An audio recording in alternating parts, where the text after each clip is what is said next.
Hi everybody, this is Will Bowen with today's JumpStart. We are continuing our conversation on Self-Reliance by Ralph Waldo Emerson, and we are up to a quote.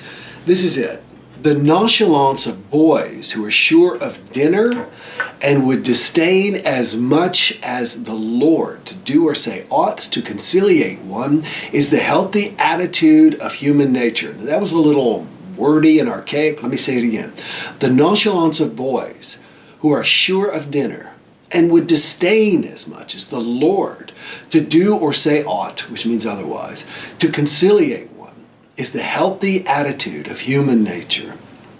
When I was a little boy, my younger brother and I would go and play football a lot. We'd go play, it was supposed to be touch football, but it usually ended up in a brawl. But we would go play touch football.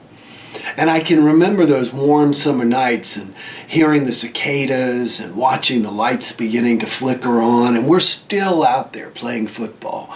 And eventually, it was across the street from my friend Bill's house. And his mother would come in and call Bill in, and that meant it was time for us to go home, so we would walk home. And I remember being just spent, dirty, having sweated, run around, chased, laughed, challenged one another in calls, stuff like that, and going home knowing that within a very few minutes I was going to have a delicious Southern dinner, that my mother was home making pork chops, mashed potatoes, gravy, collard greens, some nights fried chicken, some nights spaghetti. My mom made awesome spaghetti, but never in my mind, and this is the point Emerson's trying to make, never in my mind would I have doubted that there'd be food waiting for me when I got home. I usually could smell it as I was walking up the driveway. Never would I doubt, and yet constantly do we doubt.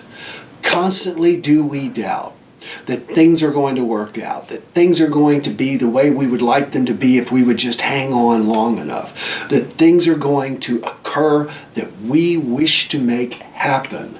We doubt. We wonder if there's going to be food in the kitchen when we get there.